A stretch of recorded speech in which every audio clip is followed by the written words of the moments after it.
weather impact meteorologist Melissa Nord on this Thursday evening that's turning into a little bit of a rainy Thursday evening. We have widespread rain that's starting to move in, and it is going to be here through the overnight and for some of us into parts of Friday morning. The rain totals from this round of rain probably around a half an inch or so.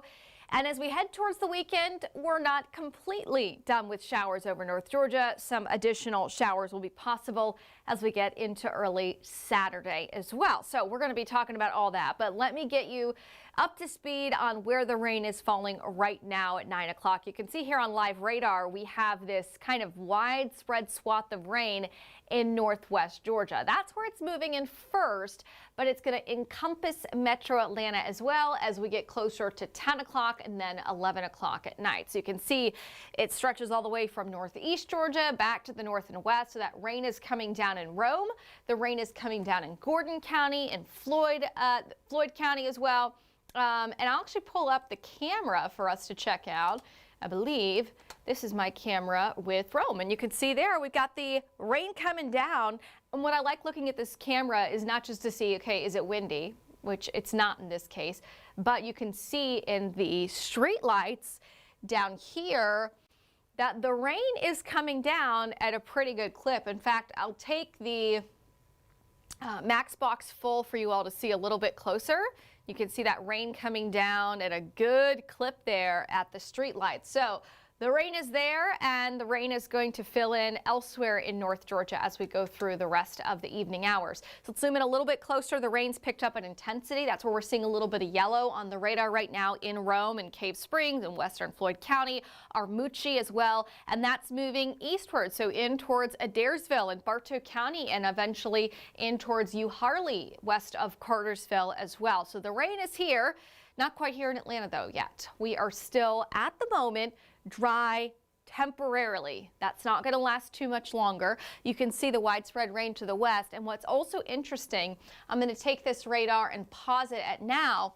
We've got this skinny little line right here from our front. So that's kind of one last push of that rain. So the rain's going to start light and then become a lot more steady and briefly could be moderate at times. I don't think we're looking at really heavy rainfall tonight. But you can see we've got rain to the south as well. We've seen some rain draped across southern and central Georgia throughout the day today. And now there is another wave of that rain, which is over New Orleans right now.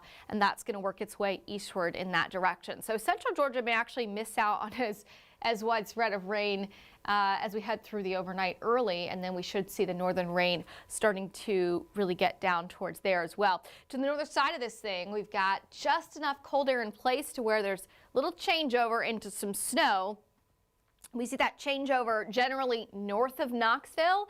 So as you get up into the higher elevations, if you've ever driven from Knoxville up through London, Kentucky, Lexington, and then up into Cincinnati, that I-75 corridor, once you get north of Knoxville, there's some mountainous terrain here before you get to the Kentucky state line. So in that region, you see the higher elevations, and that's where that changeover is happening right now. We also see some snow breaking out across the Appalachian Mountains as you travel into eastern Kentucky, western Virginia, and West Virginia itself. So there are some wintry setups on the northern side of the system.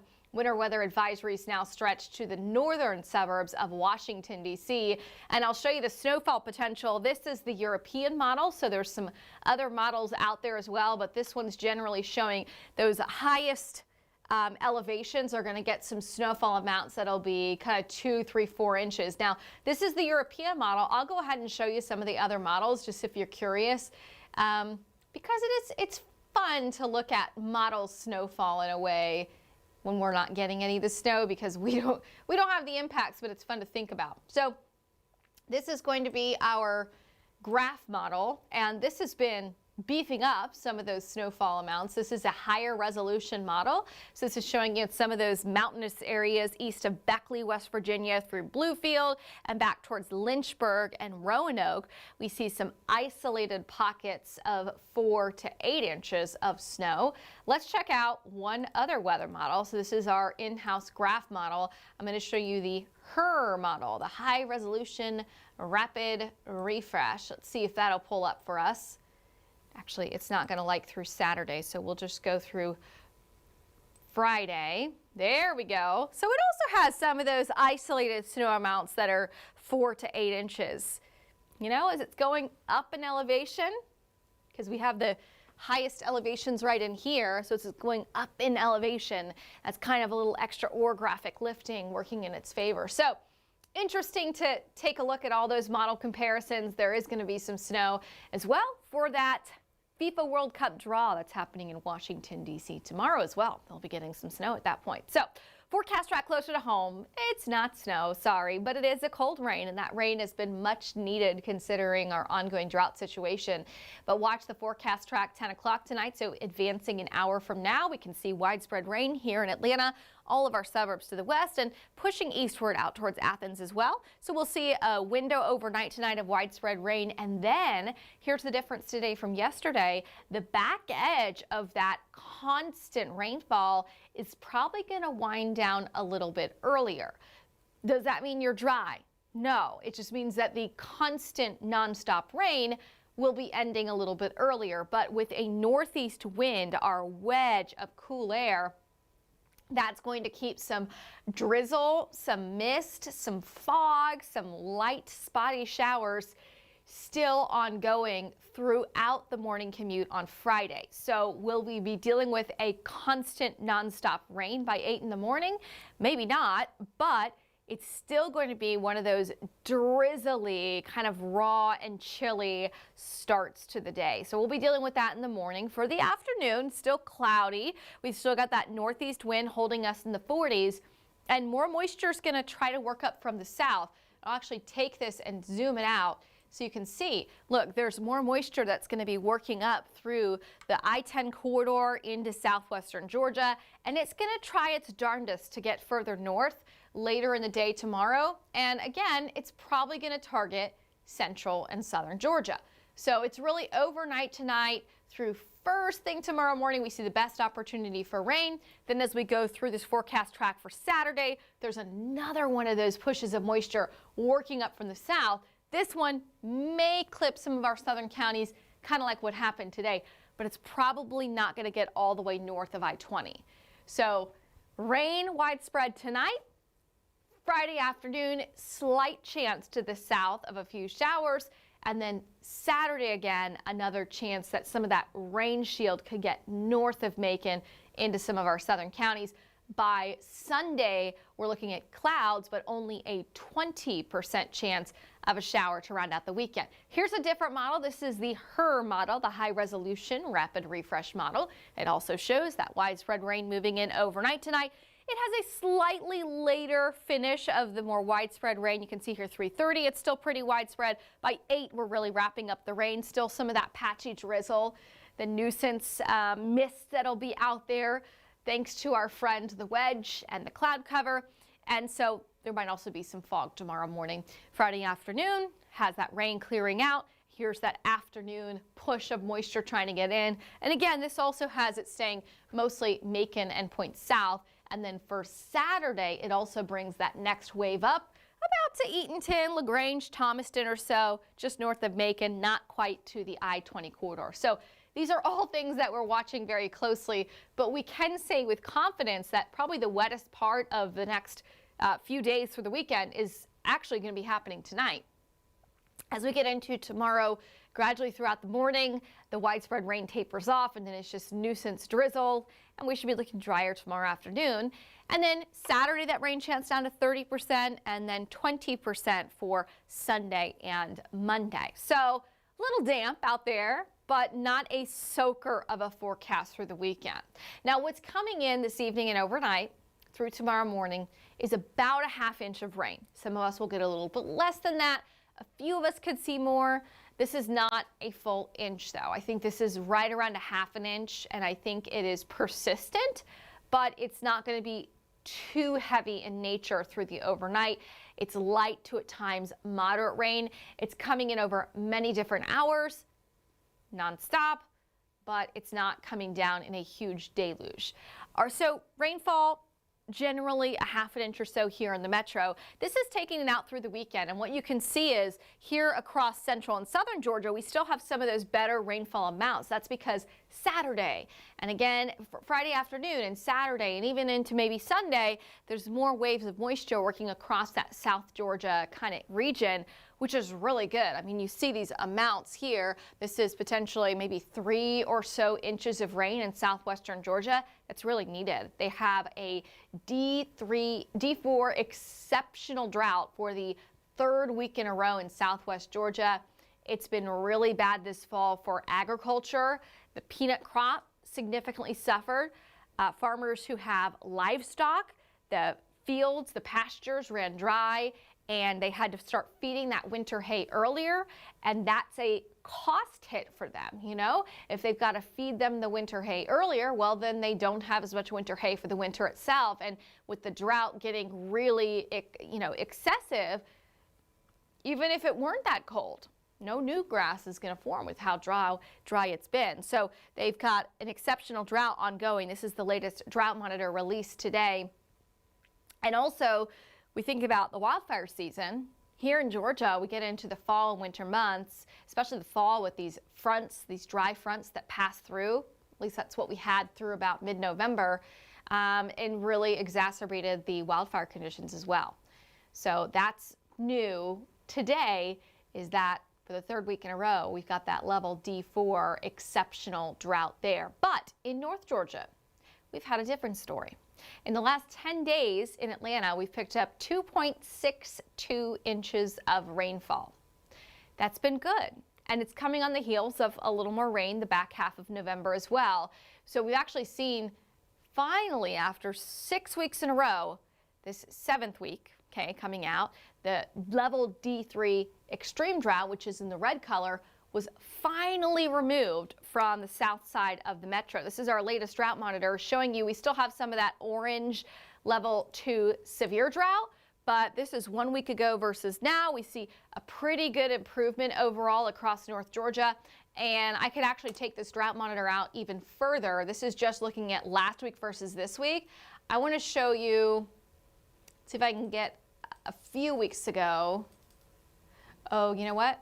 I'm not going to be able to do that, but what I will do is I'll pull up the full map for you, and I can show you from a few weeks ago. No, I can't. All right, I'll have to build the graphic for you, and I don't want to build it on the fly for you all, so I will show you later. But I was looking at some numbers, and I've actually got an article on 11live.com that's been going up that takes a look at how many weeks in a row they've been dealing with exceptional drought, how many weeks in a row that we've seen that extreme drought here in Metro Atlanta. And there's also a link for you to find the drought monitor, and you can compare 2 weeks ago, 3 weeks ago, 4 weeks ago from where we are now. So anyways, with all that being said, rain is moving in. Rain is a good thing, as they say in the world of music. So we've got some rain coming in tonight. It's about a ½ inch at most for many of us in Metro Atlanta. And we're still going to have some of the showers around for first thing on Friday morning. So with that being said, temperatures, okay? This is for tonight. I'll actually show you our temperatures right now because a few days ago we were looking at things and saying, okay, will we definitely be above freezing, or could any portion of North Georgia be close to freezing in the higher elevations? And it looks like we're above freezing, and tonight we should stay above freezing, but I'll pull up the numbers for you to see. It is 40 in Blairsville, 42 in Clayton, and we've already saturated up there. So when we saturate, it's harder for us to pull those numbers down. So this is just a cold rain. So we'll start off tomorrow morning with rain showers wrapping up. Temperatures are going to be in the 30s in the northwestern suburbs and 42 here in Atlanta. Rain coverage at 7 a.m. still pretty decent. It's not heavy. It's not constant nonstop at that point, but there's going to be a lot of drizzle and nuisance light showers around. 7 a.m. 60% chance of showers, 43 degrees. Noon, that rain chance drops to 20%, and then it'll stay at 20% for the afternoon. But despite the drier outlook for your Friday afternoon, it is still going to be chilly out there. We're going with a high of 48. Anytime we have a northeast wind and rain, and cloud cover. It's just difficult for us to be as warm as some of these models show. So we're going with 48 for tomorrow. Saturday, 49. Some showers are possible again south of I-20 for Saturday. And then for Sunday, just a 20% chance of a shower with a high of 52. So over the weekend, not a washout. There's still a lot of clouds around over the weekend, but I do think as we head to Sunday and Monday, fewer of us will end up seeing some of those rain showers. With that being said, the European model still does have some rain in for Monday. So we're watching those changes in the models day by day. All right, temperature trend. Yes, it is cold out there. You're not crazy thinking that. Our average high this time of year is 59 degrees. We haven't seen a number close to 59 in, well, since before Thanksgiving. It's been cold since Thanksgiving Day. 6 to 10 day temperature outlook, cooler than average, going to continue through at least the end of next week. As we turn the quarter closer to the full third week of December, we may start to see slightly milder air coming in, but big picture, December is just going to be a chilly start to the winter season. By the way, tonight you will not be able to see it in the night sky, but I want to let you know we do have the December supermoon, the cold supermoon in the night sky. The moon turned full around 6:30 this evening, and that is our third supermoon in a row to round out the year. And we also have one more supermoon coming to start next year in January. So that'll be just after the first of the year. This one, however, it's going to appear full again tomorrow night, but I think we still are going to have all the clouds around. So not a great month to check out the third and final supermoon of the year in the night sky. For Friday, we have Canathon. Don't forget to drop off those canned goods and non-perishable items in the morning. We are running Canathon at 5 different area locations across Metro Atlanta until 2 p.m. in the afternoon. So there's many different Salvation Army locations. We would love to see you out there dropping off those canned goods. There will be, some showers around in the morning, but we always say Canathon is rain or shine, cold or warm. Usually it's cold, sometimes it's wet. Usually not snowy this early in December. 48 degrees tomorrow afternoon with mostly cloudy skies. We are also mostly cloudy on Saturday and Sunday. We will track a change in that cloud cover, though, into next week, as opposed to this weekend that looks still a little bit gray and glary out there. Next week, we'll bring in some sunshine. I do have a front coming in here Wednesday night, which will bring us a slight chance of rain in the overnight. But right now, it looks like Monday, we'll see by the end of the day, maybe some sunshine. Tuesday looks brighter, as well as Wednesday during the afternoon. Those temperatures, though, still stay slightly below average in the 50s. That's your latest weather update. I do get new model data coming in each and every hour. I'll have a new update for you on 11 Live News at 11 p.m. looking ahead to when our rain clears out first thing on Friday morning, plus your weekend rain chances. We'll see you then.